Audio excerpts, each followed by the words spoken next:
Today's written modern communication is a series of miscommunications. People have embraced acronyms to shorten the amount of buttons they have to push. To me, that appears to be very lazy, and I also feel it causes many of today's miscommunications.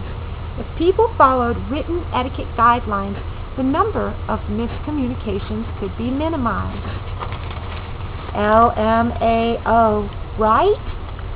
Maybe. Maybe not. How can you tell if that was sarcastic or not? How can you tell if it's a joke, or even if they understood what you were saying in the first place? If the rules of old were applied to today's written communication forums, things would not be so misconstrued. Of course, some of the rules of old don't and won't apply. Most chat forums have your name and picture in the window, so saying "Dear so-and-so" is not necessary. However, some of the other etiquette rules are not so far-fetched and out of reach. Grammar and punctuation are important. More importantly, in a public forum, you should avoid the use of "woe is me," tell-all, and gossip and anger types of posting. These are launching points for miscommunication. These forums can be viewed by a potential employer, employers, and even your grandmother. This can put a great many of things in jeopardy for you, and it can add a whole lot of unneeded drama. So, following a few simple basic rules like using positive words and phrases instead of negative ones, and using fewer words to convey your intended meaning, it'll help you lessen the risk of communication problems. As we get older, our tolerance of change seems to grow smaller. We like the comfort and conveniences of the familiar. So for some people, the world of the internet communication and text communication is brand new. Since we're all in an online learning environment, we're familiar with the various nuances of text communication. Our college and many others have created a standard format of communication. It helps us understand each other better. Why is it unacceptable to have the same type of standards for text communication in other forums? And people who try to correct the punctuation and spelling of others are also referred to as grammar Nazis. Let me show you some examples.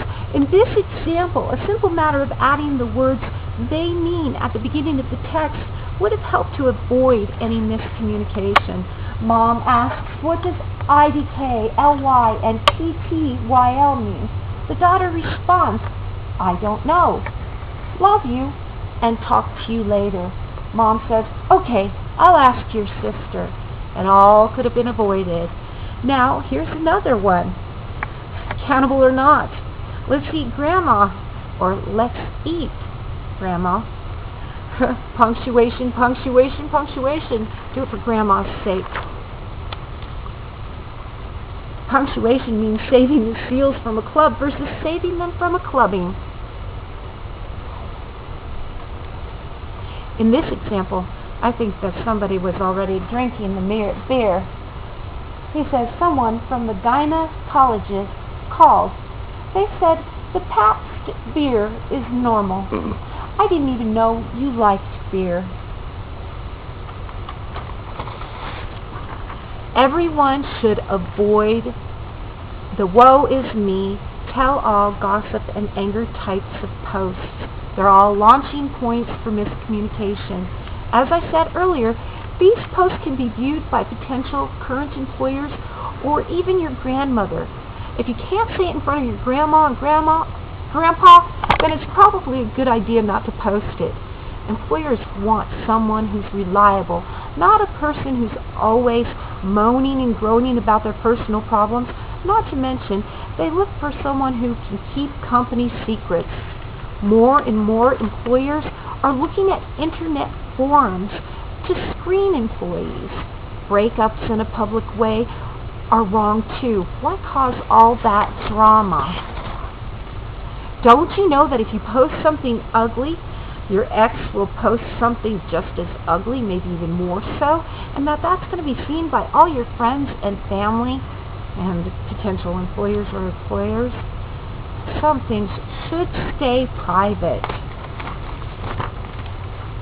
Online forums are a great way to keep in touch with friends and family. Many people have reconnected with old friends and family that they normally would not have had the opportunity to communicate with. Following the etiquette guidelines of old and adding the modern day guidelines to those rules will certainly help to maintain those friendships for a long time.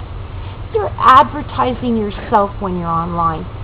What do your posts say about you? Are you a positive, upbeat person with your life together? Are you someone who lacks in written communication skills and appears to be emotionally unstable because of your posts? The same can be said about your responses to other posts. Don't be mean. Don't point out imperfections of others, and try not to one-up someone with worse or more horrific experiences than theirs. This reflects on you and how you look to everyone. I anticipate that the next time you make a post, a few of these things will run through your mind. Remember, what you post says volumes about who you are and how you're perceived by others. Post responsibly.